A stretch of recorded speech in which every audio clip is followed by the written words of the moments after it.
Ashkenu Matov Chalkenu, Toda Rabba Lacha Hashem, qu'on a le droit de continuer d'écouter Moharan, la Torah 56, Astara Shebetocha Astara, on a commencé à avoir cette notion que même dans l'obscurité, l'obscurité la plus profonde, même dans les fautes les plus graves, dans le voile, où on est complètement, où la conscience d'Hachem, elle est complètement voilée, on a complètement oublié Kadosh Baruch Hu, Chas de Shalom, malgré tout, Akadosh Baruch Hu, il est là-bas, la Torah, elle vitalise même les fautes d'un homme, la Shem, il vitalise même les fautes d'un homme, et que si on est conscient de ça, alors on va pouvoir retrouver Akadosh Baruch Hu et transformer tout ça en Torah.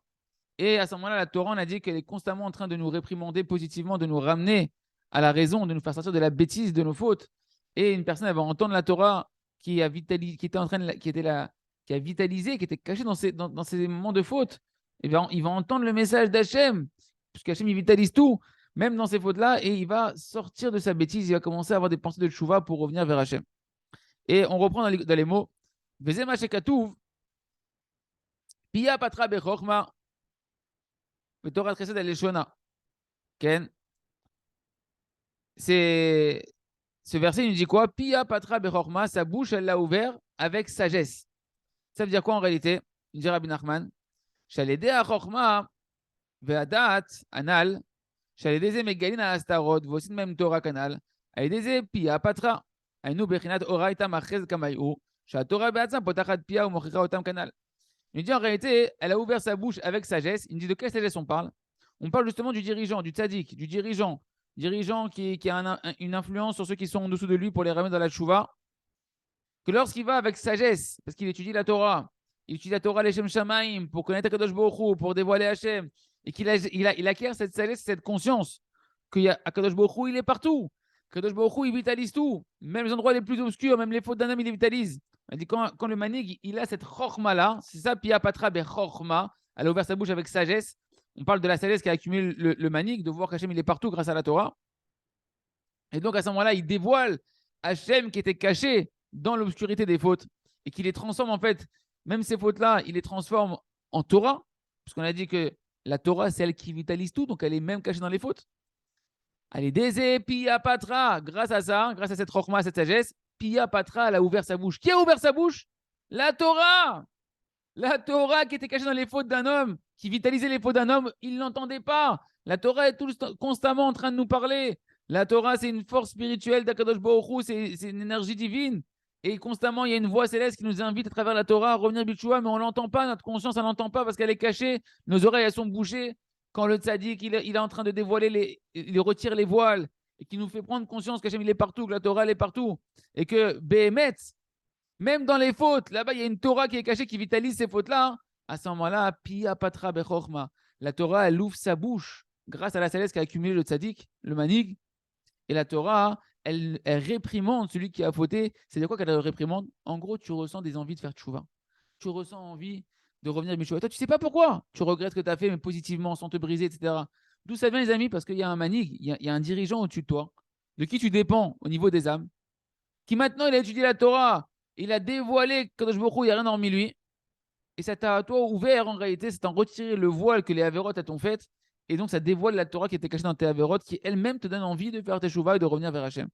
Rabbeinu, il va résumer un peu tout ça. Il nous dit Ninsa, Shaledé, Sakatora, Shaledai, Mamshechin, Arichut, Yanul, Toch, Amalchut. Donc, ceux qui n'ont pas suivi les premiers cours, il faudra revoir les cours pour bien tout comprendre. On ne peut pas tout réexpliquer. Mais il nous dit qu'il se trouve donc que par l'étude de la Torah, que le dirigeant il va faire, que le tzaddik il va faire, que grâce à ça, il va attirer de la longévité dans sa royauté. Rappelez-vous qu'on a dit qu'un dirigeant, il est censé incarner la royauté d'Hachem, de faire prendre la royauté d'Hachem à ceux qui sont en dessous de lui. Et on a dit que la royauté, c'est dangereux quelque part, parce que si tu ne fais pas ce travail-là d'attirer les gens dans le service divin par ta royauté, la royauté se venge de toi, elle veut te tuer. Donc, il faut attirer de la longévité dans la royauté. Et on a dit que la Torah, c'est la source de toute la vie, puisque Hachem, il est caché dans la Torah. Donc, quand j'étudie la Torah, j'attire la vitalité, donc la longévité des jours dans ma royauté. Et grâce à la Torah, je vais acquérir une sagesse qui me permet de faire revenir les autres Bitchouva. J'ai fait un effort de vous résumer très rapidement un peu tout ce que veut dire cette phrase-là. Qui alieda, mamshechin, achiyut et vamidot. Grâce à l'étude de la Torah, on attire la vitalité d'Hachem qui est cachée dans la Torah, qui s'habille dans la Torah. On l'attire dans nos jours et dans les mesures. Les jours, c'est nos jours à nous, notre vie à nous. Valedeze, zochin les da'at. Et grâce au fait qu'on étudie la Torah, qu'on se connecte à Kadosh Baruch Hu qui est caché dans la Torah, on mérite une conscience d'Hachem. une conscience extraordinaire qui n'a rien endormi à Kadosh Baruch Hu, qu'Hachem il est que de la miséricorde, qu'Hachem il est Kulotov, qu'Hachem même quand tu as fauté, il t'aime encore, il veut te ramener vers lui. Allez,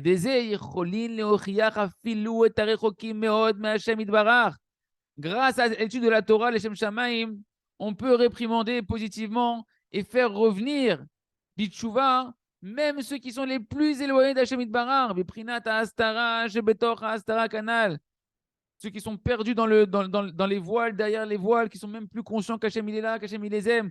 Celui qui étudie la Torah dans la dimension qu'on est en train de voir ici, il peut faire revenir tout le monde Bitshuva, même le plus grand des fauteurs, parce qu'il sait que le plus grand des fauteurs, il est toujours connecté à Hachem. Même dans ses fautes, Hachem était là-bas. Même dans ses fautes, la Torah était là-bas. Et en un instant, il peut dévoiler la Torah qui était cachée dans ses fautes et revenir. Et la Torah elle-même, elle peut lui parler et lui faire des teshuvah. Donc, c'est maintenant, on a compris la réponse qu'on avait posée dans les cours précédents, que Rabbi Nachman il avait posée au début, un peu plus haut. Comment le dirigeant, il peut faire teshuvah aux gens qui sont en dessous de lui? Il ne sait même pas sur quoi ils ont fauté. Des fois, ils ne sont même pas devant lui. Il ne les connaît même pas parce qu'on a dit qu'il y a une royauté, une influence sur les gens qui dépendent de moi physiquement, enfin des gens que je vois vraiment en face de moi. Et on a dit que le tzaddik, des fois, il a une influence qui est une royauté qui est cachée, qu'il y a des gens, des âmes qui dépendent de lui, mais ils ne sont même pas du tout devant lui. Il ne sait même pas c'est qui. Il ne les voit pas du tout. Donc comment il va leur faire teshuvah? Comment il va les réprimander? Comment il va leur faire prendre la royauté d'Akadosh Baruch Hu que lui doit incarner? Maintenant, on comprend. Maintenant, on comprend la réponse. Rabbi nous a expliqué que lorsque le dirigeant étudie la Torah, les Shem Shamaim, et qu'il trouve Hachem grâce à la Torah, parce que la Torah, c'est le nom d'Hachem, on a dit. La Torah, c'est l'habit d'Hachem, c'est le nom d'Akadosh Baruch Hu, et qu'il trouve Hachem grâce à la Torah, et qu'il voit qu'Hachem, il prend conscience qu'Hachem, il est partout. Même là où il y a les fauteurs et les plus grands fauteurs, Hachem, il est aussi là-bas. Même dans les boîtes de nuit, dans les boîtes de conserve, dans les sites internet, dans tout ce que tu veux, dans les arnaques, Hachem, il est là-bas aussi. Le tzaddik, quand il prend conscience de ça, il enlève le voile qu'il y avait sur Hachem. Pourquoi le rachat, il reste rachat? Parce qu'il croit qu'Hachem, il n'est plus avec lui. Il ne voit plus Hachem. La faute, elle a masqué Hachem. C'est ça les masques qu'on met à pourrir. C'est pour ça que dans la Megillat Esther, le nom d'Hachem, il est caché. On ne voit pas Hachem pendant toute la tragédie. Il n'y a pas marqué une fois le nom d'Akadosh Baruch Hu. Et c'est ça qu'elle vient faire Esther et Mordechai. Megillat Esther, dévoiler ce qui est caché. Qui c'est qui est caché? Le nom d'Hachem, il n'est pas dans la Megillah. Comme ça, il me dit le Rav Arouche dans le commentaire. Le nom d'Hachem, il est caché, il n'est pas dans la Megillah. Et quand maintenant le tzaddik qui étudie la Torah et qui prend conscience d'Akadosh Baruch Hu qui n'a rien dans Hachem, il dévoile Hachem qui est partout. Cette conscience-là va dévoiler en réalité la Torah qui vitalisait les fautes qu'un homme il a fait. Et la Torah, on l'a dit en permanence, elle envoie des pensées de Teshuvah, elle envoie des paroles qui nous invitent à revenir à Teshuvah. Et donc le fauteur lui-même, naturellement, sans s'en rendre compte, il va commencer à avoir des pensées de Teshuvah. Et donc il va pouvoir, en fonction de son niveau à lui, eh ben, la Torah va lui parler pour qu'il commence à faire le pas supplémentaire pour pouvoir franchir l'échelon qui est au-dessus et commencer à revenir vers Hachem. Vezé Perouche, écoutez maintenant, je vous ai dit qu'on était dans la Megillat Esther. Voilà, dans la Megillat Esther, chapitre 2, verset qui dit la chose suivante. Il dit, c'est ça l'explication du verset qui dit Uvchol yom vayom, Mordechai mitayar lifnei chatza bet anashim. Et chaque jour, Mordechai venait devant le harem de Achashverosh, devant la cour de la maison des femmes de Achashverosh, pour voir qu'est-ce qui se passe avec Esther. Esther, c'était sa femme. Alors que Esther, il était marié avec Esther à la base, Mordechai. Et donc, il voulait prendre, c'était sa nièce aussi, et il voulait prendre un peu de.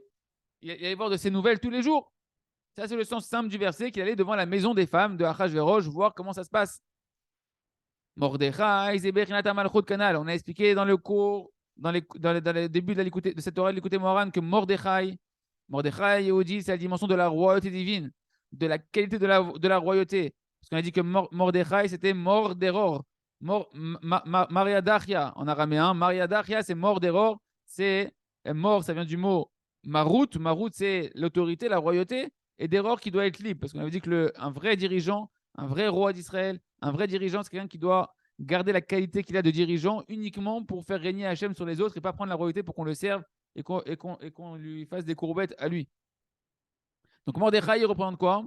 Mordechai qui vient devant la maison des femmes du roi, ça représente en réalité la royauté. Ouais, Mordechai, c'est la royauté, la qualité de la royauté qu'on a à l'intérieur de nous. Et c'est quoi? Uvechol, Yom, Vayom. Et chaque jour, il venait devant la maison du roi de Achashverosh. Zebechinat Torah, la dame Shechin Achiyut, la Yimim Vamidot. Il dit en fait, chaque jour, c'est la dimension de la Torah. Pourquoi? Parce qu'on a dit que grâce à l'étude de la Torah, un homme, il va attirer. La Torah, c'est le canalisateur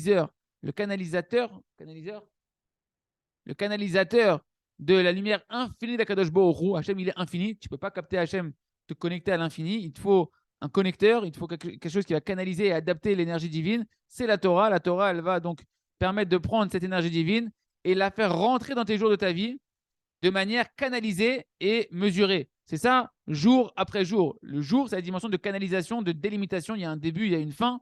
C'est grâce à la Torah qui elle-même vitalise tous les jours de notre vie, qui nous permet de recevoir la vitalité d'Akadosh Baruch Hu en bonne proportion. Canal. Chatzar Bet, donc Mordechai, c'est la royauté. Yom Yom, c'est quand une personne qui a de la royauté va étudier la Torah d'Akadosh Baruch Hu. C'est quoi maintenant Chatzar Bet, qui va venir devant la maison, la cour de la maison de Achashverosh, où il y a les femmes qui sont là-bas. La cour Chatzar Bet, Zebechinat Ritzoniut ou Pnimiut. Chatzar, c'est la cour. La cour en général, c'est quoi? C'est à l'extérieur. Et Bait, c'est la maison, ça représente l'intérieur. Donc dans cette contraction, tu as quoi? Dans Chatzar Beit, la cour de la maison des femmes de Achashverosh, tu as la dimension extérieure, Chatzar, qui est la cour, Zebechinat Ritzoniut, je nous dis Rabbi Nachman, et Pnimiut. Et la maison, ça va être la Pnimiut, c'est l'intériorité. Ça veut dire quoi? En gros, il nous dit Rabbi Nachman, qu'est-ce qu'on veut nous faire savoir ici? Haïnou Machashavot Vediburim. Il y a deux choses, il y a deux dimensions en réalité. Tu as les pensées qui sont intérieures, les pensées, elles sont cachées. D'accord? On ne sait pas ce qui se passe dans ta tête, c'est la dimension intérieure. Et il y a les paroles. Les paroles, c'est une dimension qui va être extérieure. Quand tu parles, tu es en train de faire quoi? Tu es en train d'extérioriser ce que tu pensais dans ta tête. Donc il nous dit Rabbi Nachman, Chatzar Bait, la cour de la maison, ça va David, tu comprends le Yann? La cour de la maison, la cour c'est l'extériorité, c'est les paroles. Et Bait, c'est l'intériorité, c'est les pensées. Pour te dire qu'en réalité, même dans tes paroles, même dans tes pensées, et même dans tes actions, tu peux rajouter, il nous avait dit Rabbi Nachman avant, partout où il se cache Hachem, même dans tes bonnes pensées, et même dans tes mauvaises pensées, même dans les pensées et les paroles de faute, là-bas, il se cache Hachem. Chez Bekulam, Nistar, Hachem, Itbarach Sham, que partout là-bas, Hachem, il se cache. Hachem, il vitalise tout. Hachem, dans tout ce qui. Rappelez-vous la Torah 54 qu'on a fait, les deux Torahs précédentes, c'est la Torah 54. On avait dit que dans chaque pensée, parole et action qu'on vit chaque jour, Hachem, dans sa sagesse infinie, il est en train de nous envoyer des allusions en permanence, des messages à décrypter pour nous rapprocher de lui. Et même, nous dit Rabbi Nachman ici de manière plus explicite qu'il avait payé dans la Torah 54, même si peut-être tu te demandes, peut-être il y a des endroits où Hachem, il n'est pas là-bas, même dans tes avérotes, Chaz de Shalom, même dans tes mauvaises pensées que tu as traversées, elles ont été Hachem là-bas, il a caché un message pour te faire revenir vers lui. Ken, même les pensées de quelqu'un qui est éloigné d'Akadosh Baruch Hu. C'est ça, Chatzer Bait. Chatzer, c'est les. On a dit encore une fois l'extériorisation. L'extériorité, c'est les paroles. Et Bait, c'est l'intériorité, c'est les pensées. De ceux qui sont à Akadosh Baruch Hu, même là-bas, Hachem, il se cache. Vezé Chatzer Bet Anashim. Et maintenant, il va nous expliquer, Rabbi Nachman, pourquoi à la notion de Chatzer et Bait, qui représentent les pensées et les paroles, plutôt les paroles et les pensées, même des gens éloignés. Comment tu vois qu'on parle des gens éloignés? Parce que moi, je vous ai dit, je vous dis comme ça, on parle des gens éloignés, des gens qui ont fait des fautes, etc. Mais comment Rabbi Nachman décrypte ça? C'est pas marqué ici. Tu pourrais comprendre pensée et parole, mais il n'y a pas marqué des gens éloignés. Hanashim, c'est la cour de la maison des femmes. Ah, quel rapport les femmes? Alors, Rabbi Nachman va donner trois explications en fait du mot Nashim. Trois décryptages du mot Nashim, du mot des femmes. Milachon, premier décryptage, Milachon Shenashu.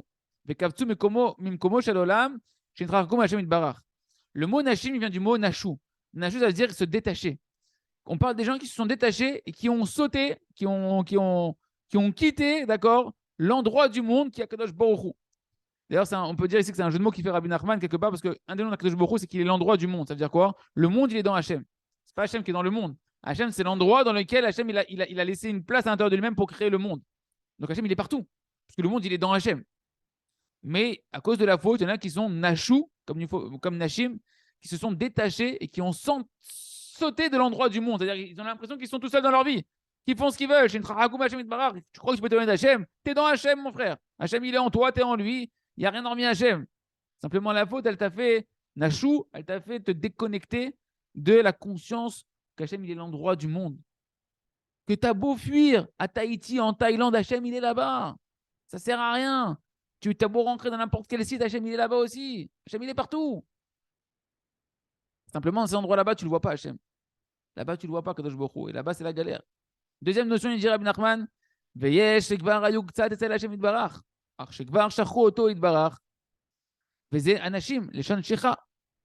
Il dit, il y a d'autres personnes qui étaient déjà un peu, qui ont côtoyé un peu la Gdusha, qui ont côtoyé un peu la proximité de Kadosh Baruch Hu. Et après, ils ont oublié Hachem. Et ça, c'est le mot Nashim. Pourquoi le mot Nashim, il veut dire aussi cette notion d'oublier Akadosh Baruch Hu pour des gens qui ont connu Hachem, qui ont côtoyé la Torah, les mitzvot, la Vodat Hachem. Parce qu'en fait, le mot Nashim, il rejoint le langage de l'oubli. Comment on voit ça? Comme chez Katouf, Bebreshit Mem Aleph, qui n'a Shani Elohim. Lorsque Yosef va donner le nom, il va avoir 2 enfants, et un de ses fils, Ephraim Ménaché, il va l'appeler Ménaché. La raison qui ramène dans la Torah que Yosef stipule, c'est qu'il n'a Shani Elohim. Car Kadosh Baruch Hu m'a fait oublier, d'accord, toutes les péripéties, les aventures pas top que j'ai vécues dans la maison de mon père. Et le mot Nashani, ça vient du mot Nashim aussi, et ça veut dire ici oubli. Donc Rabbi Nachman nous dit en fait ceux qui ont oublié Hachem. C'est les pensées et les paroles, on parle ici dans la Megillah, des pensées et des paroles de ceux qui ont oublié Akadosh Baruch Hu. Donc encore une fois, de ceux qui sont éloignés d'Akadosh Baruch Hu, qui sont dans une phase de voilement de la conscience d'Akadosh Baruch Hu. Shekvar, Shachru et Hachem Itbarach, qu'ils ont été proches d'Hachem, mais que maintenant ils ont déjà oublié Hachem Itbarach, que Dieu nous en préserve. Et c'est-à-dire quoi? Si lui, tu le rappelles Hachem Itbarach, il va s'en rappeler, il va revenir vers Hachem. Troisième définition de Nashim, décryptage, qui a encore une connotation de ceux qui sont éloignés d'Akadosh Baruch Hu, que dans les pensées, les paroles, même de ceux qui sont éloignés d'Akadosh Baruch Hu, Hachem il se cache là-bas. Yesh veyesh shegam ata zochim et Hachem Itbarach ar shenashta gvuram ve'en le'el yadam le'itgaber al yitzram. Et là, on va tous se reconnaître un petit peu, les amis. Chacun dans son domaine qui est en train de travailler. C'est marqué. Il y en a que même aujourd'hui, ils ne sont pas oubliés Hachem. Ils sont encore avec Hachem. Ils sont connectés, ils étudient, ils font des efforts, ils vont mettre à Knesset. Ils essaient de faire des doutes, ils essaient de faire tout ce qu'ils peuvent. Arche nashta gvuratam. Nashim vient du mot ici, nous dit Rabbi Nachman, nashta gvuratam. C'est un langage d'affaiblissement de leur force. Ils ont l'impression qu'ils n'ont plus la force de se battre, qu'ils n'ont plus la force de vaincre leur Yetzer Hara. Et donc, ils ont des pensées, des paroles qui vont venir, qui sont des pensées qui ne sont pas positives, d'accord, qui sont liées à des avérots, etc., parce qu'ils pensent qu'ils n'ont pas la force. Nashim ici, Khatser Bet Nashim, ce sont les pensées et les paroles de ceux qui pensent que je n'ai pas la force, que je n'ai pas la capacité de Enlem, les Adam, les Gaber, les Tzram, je n'ai pas la possibilité de pouvoir surmonter mon Yetzer. Le Baruch Hashem nous en a appris qu'en réalité, effectivement, ce n'est pas un chidouche. Tout seul, tu ne peux pas vaincre ton Yetzer Hara. C'est qu'avec l'aide d'Akadosh Baruch Hu que tu peux vaincre ton Yetzer Hara. Donc il faut ouvrir la bouche, il faut parler à Hachem. Vous savez, il y a un beau jeu de mots qui dit que c'est quoi le mot Racha? Comment on écrit Racha? Resh, Shin, Ain, le fauteur. Eh ben, c'est les initiales de Ribono. Resh, c'est Ribono. Shel, ça commence par Shin. Olam, ça commence par un Ain, maître du monde. Le Racha, c'est celui qui n'a pas encore appelé le maître du monde. On est tous Racha si on n'appelle pas Hachem. Il n'y a pas de tridouche. Celui qui n'appelle pas Hachem, c'est un Racha. Tu crois que tu peux réussir sans Hachem? Tu croyais que tu avais la force de réussir sans Hachem? Tu crois qu'Hachem te demande de réussir sans lui? C'est impossible. Alors ouvre la bouche, demande à Kadosh Baruch Hu, Hachem il est là, il est proche de toi. Il t'attend, il veut t'aider. Plus que toi-même tu veux t'aider. Et c'est pourquoi ceux qui sont éloignés d'Akadosh Baruch Hu, on les appelle des femmes. On les appelle des femmes. Mechamal, Shalosh, Bechinat, Anal. À cause des 3 définitions qu'on a vues, les 3 aspects qu'on a expliqués au-dessus. Bechinat, Shnashu, Vekaptsu, Veyeshem, Bechinat, Shecha, Veyeshem, Bechinat, Nashta, Gwatam, Kanal. 3 notions qui représentent les femmes.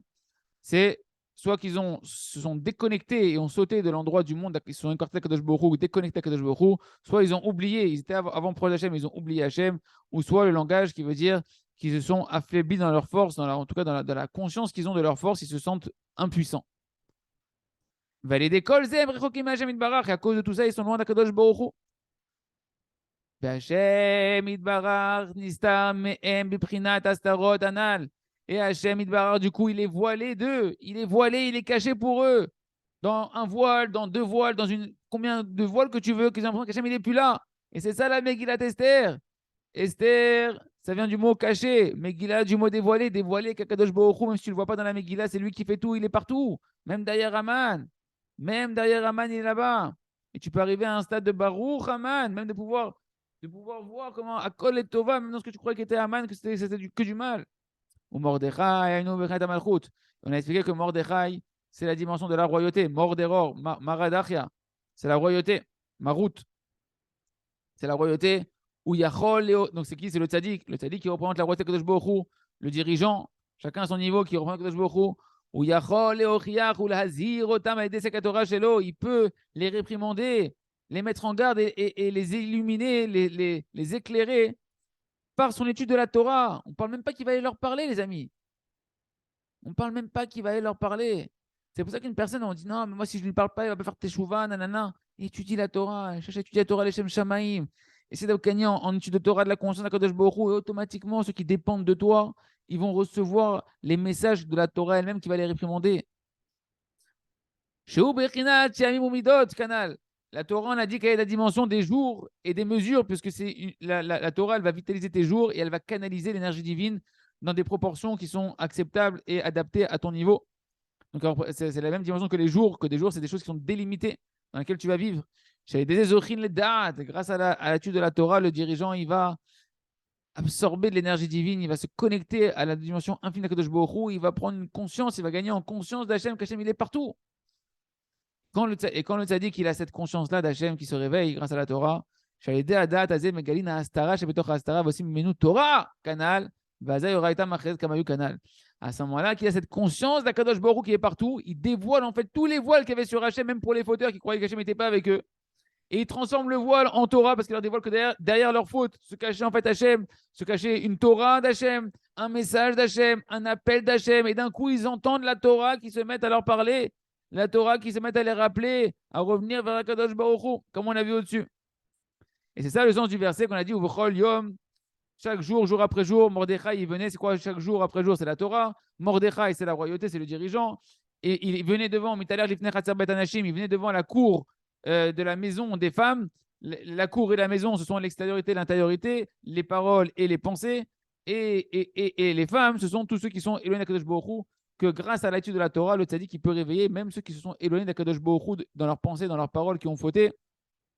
Il va les éclairer. Il va les éclairer par son étude de la Torah.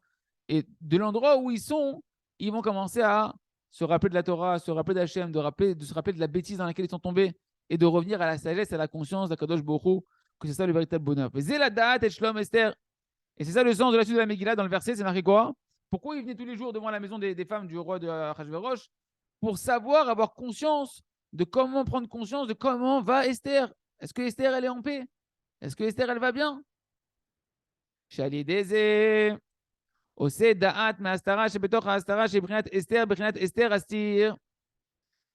ça, en fait, le sens de. Il venait prendre conscience de comment va Esther, est-ce qu'elle est en paix? C'est quoi que Esther? Esther, c'est. On a dit que Esther, c'est le voile. Esther, c'est du mot astara. C'est le voile. Le juif qui est qui est dans la conscience d'Hachem, elle est voilée pour lui, elle lui est cachée. Et qu'est-ce qu'il va faire? La da'at et shlom Esther. Il va transformer le tzaddik par son étude de la Torah qu'il a fait. Il va transformer l'inconscience d'Hachem chez les fauteurs en conscience. Il va retirer le voile jusqu'à ce que ceux qui sont dans le Esther, dans le voile d'Hachem, la da'at et shlom Esther, ils vont avoir conscience que même dans l'obscurité, là-bas, Hachem, il est avec eux. Il va transformer le voile en une conscience. Bechinat Aster Astir, parce qu'on a dit que le mot Esther, ça vient du ce qu'Hachem il a dit que dans la galoute, à cause de nos fautes, caché, il va voiler sa face, c'est le mot Esther. Et là, c'est la Da'at, et Shlom Esther, c'est donner de la conscience, la Da'at, la conscience à Esther, c'est-à-dire l'âme juive qui est dans le voile, dans l'inconscience d'Akadosh Baruch Hu. Vezé Uma Ya'aseba, la suite du verset nous dit en fait là-bas, il allait voir comment elle va Esther, Uma Ya'aseba, et qu'est-ce qu'elle devenait? Qu'est-ce qu'on faisait d'elle? C'était quoi? Qu'est-ce qui est en train de lui arriver? Nous dit Rabbi Nachman, c'est quoi? Uma Ya'aseba, Sheose Me'astara Liprinat Ma. C'est que maintenant, la Da'at Esther, il a transformé le voilement, les fautes, en conscience d'Akadosh Baruch Hu.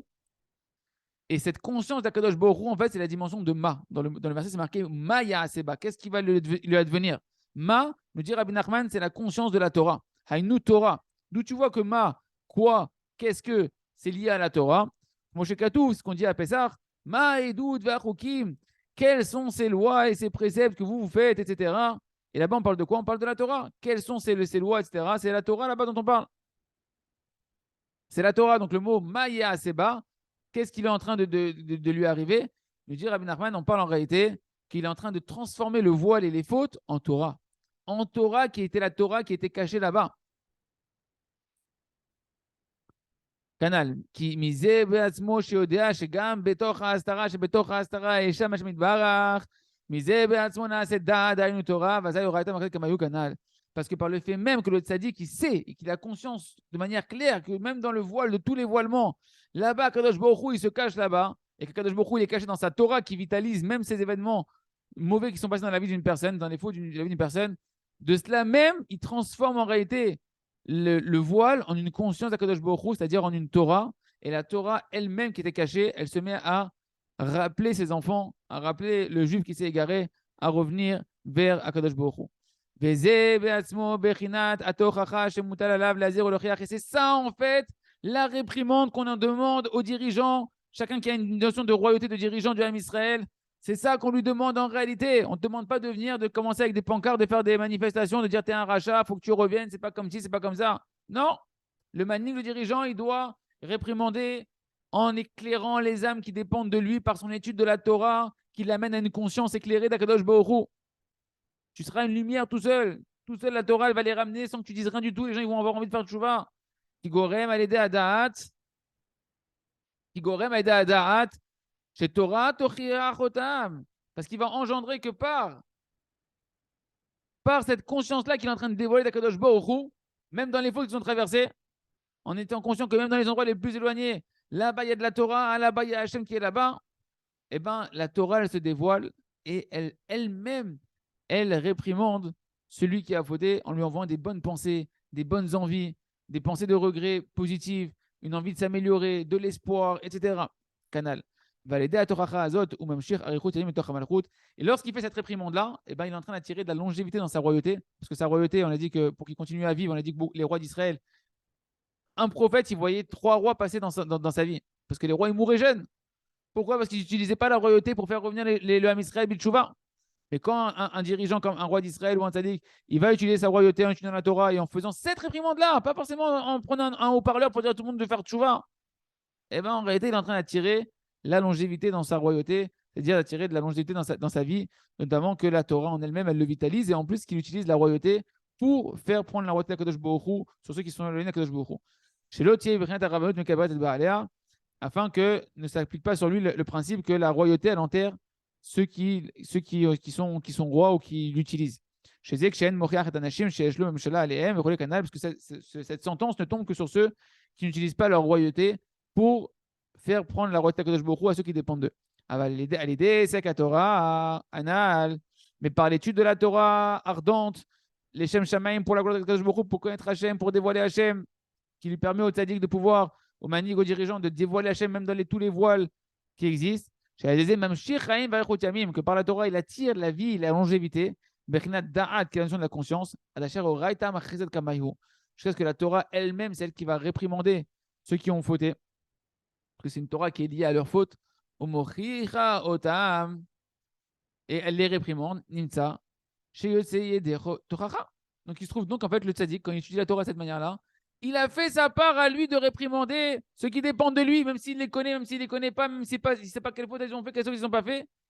C'est complètement lié à la Torah 14 de l'écouter Moharan, qui est disponible sur le Joie de vivre d'Hachem, où là-bas il dit Rabbi Nachman que quelqu'un qui étudie la Torah avec humilité, eh ben, les lettres de la Torah, je vous fais une petite parenthèse, mais les lettres de la Torah, il y a 600 000 lettres dans la Torah. On regarde les 600 000 âmes du Ham Israël. Et donc, quand tu étudies la Torah, tu vas prononcer des lettres qui sont liées à des âmes du Ham Israël. Et plus tu vas étudier les Shem Shamaim en pensant éclairer de la lumière de la Torah les âmes du Ham Israël qui sont liées aux lettres que tu es en train de lier. Et plus tu leur envoies des pensées de tchouva.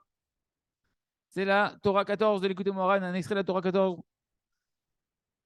Et donc, le tzaddik, le dirigeant, quand il étudie la Torah et quand on étudie la Torah, les Shem Shamaim, pas pour avoir de la connaissance et faire des cours de Torah et montrer à tout le monde qu'on est génial, etc. Non. Quand on étudie en pensant au Ham Israël, qu'on étudie avec responsabilité de savoir qu'il y a des Ham Israël qui dépendent de moi quand on étudie, que je veux connaître Akadosh Baruch Hu, je veux dévoiler Hachem, je veux que tout le monde connaisse Hachem. Et bien, les gens, ils font le tchouva qui dépendent de toi sans que toi, tu leur dises rien du tout. Et à ce moment-là, donc la royauté et la rabbanout, la notion de dirigeant qui lui a été conférée ne se venge pas de lui. Parce que par la réprimande qui est opérée de manière implicite par son étude de la Torah, eh ben, il attire la vitalité dans sa royauté, donc la longévité dans sa royauté.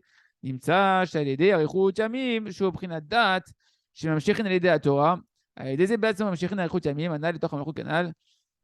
dit donc, il se trouve donc que par la longévité qu'il a attirée en gagnant en conscience d'Hachem et en faisant prendre conscience à Kadosh Baruch Hu, qu'il a attiré grâce à l'étude de la Torah qu'il a fait, grâce à ça, il a donné de la longévité à ses jours et à sa royauté qui peut continuer de pouvoir faire régner à Kadosh Baruch Hu sur ceux qui dépendent de lui. Alors, on va s'arrêter là pour aujourd'hui et demain, on verra avec Hachem. Je vous dis juste, voilà la première phrase pour que vous ayez conscience de ce qu'on va voir demain. La haute date, elle nous dit comme ça, Veda. Torah mlubash tocha stara shebetocha stara itora gavoa daika hainu sitre Torah. Il dit, sache Rabbi Nachman, c'est pas genre je crois, peut-être, avec l'aide du ciel, ce que je vais dire c'est vrai. Ce qu'on voit beaucoup dans les Chidushim. Rabbi Nachman dit, sache, c'est la Metsiout. Moi, je le vois comme je te vois, c'est clair comme de l'eau de roche. C'est pas, il n'y a pas à remettre en question, c'est la Metsiout. Sache, nous dit Rabbi Nachman. Quand il dit sache, Rabbi Nachman, il y a une Kabbalah que c'est que il a attiré ça du monde de la Hatzilut, le monde le plus élevé, où là-bas, c'est l'émanation où tu vois Hachem.